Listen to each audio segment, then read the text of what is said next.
Fatigue, bronzage ou même minceur, les champs d'application des compléments alimentaires s'élargissent de jour en jour. Leur mission, renforcer les mécanismes physiologiques naturels de notre corps, parfois altérés par les conditions de vie. Mais tiennent-ils leurs promesses?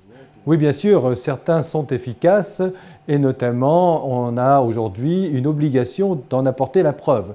C'est-à-dire que depuis 2006, mais avec une véritable application depuis globalement 2010-2011, tous les gens qui vendent des compléments alimentaires doivent apporter la preuve des effets qu'ils prétendent avoir.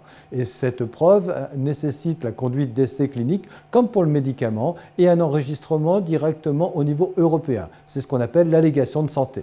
Si vous n'avez pas apporté la preuve du bénéfice pour la santé que vous prétendez avoir, vous n'avez rien le droit de marquer sur la boîte. Et si vous le marquez, vous risquez des gros ennuis. Vendus sans ordonnance et en libre service, on peut désormais trouver des compléments alimentaires en grande surface et sur Internet. Même s'il est plus onéreux, l'achat en pharmacie est préférable pour au moins avoir les conseils du pharmacien. De plus en plus, les pharmaciens se forment dans ce domaine, tout comme les médecins.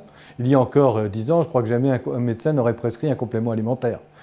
Alors, il faut le demander effectivement parce que les compléments alimentaires sont quand même des substances actives et qu'il peut y avoir des contre-indications avec un autre complément alimentaire ou avec un état de santé ou avec un médicament. Donc le pharmacien va effectivement analyser la situation et dire si oui ou non il faut prendre tel ou tel complément alimentaire.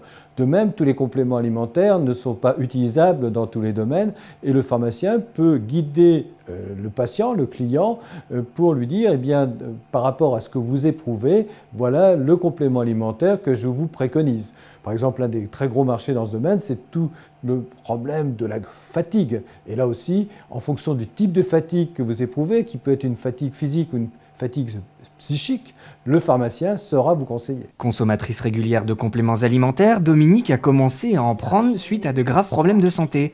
Ginseng, vitamines, fer, on trouve de tout et pour tout chez Dominique. Mais tout est surveillé. D'abord, j'ai beaucoup de médecins, puisque quand on a eu tout ce que j'ai eu, et je suis suivie vraiment comme du lait sur le feu.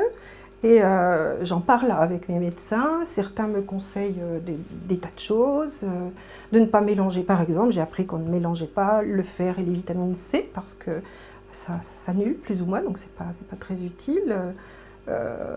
Bon, j'entends parler beaucoup d'antioxydants, tout ça. Je trouve que c'est un petit peu aussi une mode. Donc je fais attention aussi de ne pas trop céder aux publicités. J'achète des tas de choses, je lis, je prends des notes. J'imprime, c'est encadré. Oui, je me cadre moi, mais j'ai quand même un psy, un ancien, je ne sais plus comment on dit, cancérologue, on va dire. Voilà.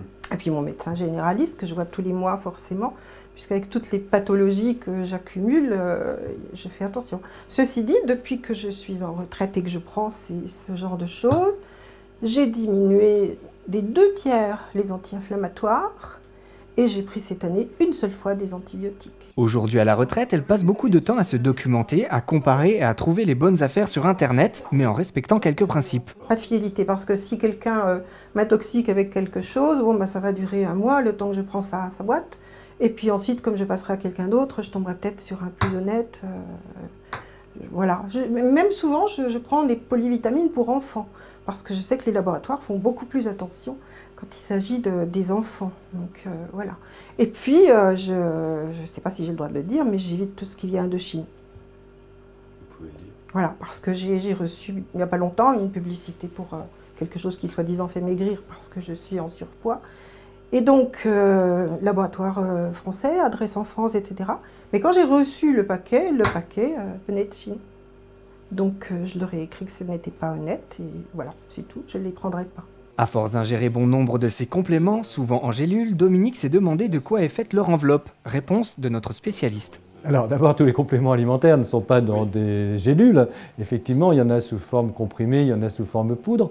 Et ceux qui sont dans des gélules, eh bien, sont effectivement, comme pour les médicaments, dans des gélules qui sont en formée de gélatine. Cette gélatine va se dissoudre dans l'estomac et permettre la libération des produits, du nutriment qui est contenu dedans. Et cette gélatine, c'est comme si vous mangiez globalement des flancs Alsace. Il y a de la gélatine dedans aussi. Une réaction ? Un témoignage ? Commentez ce reportage sur dijonsanté.fr.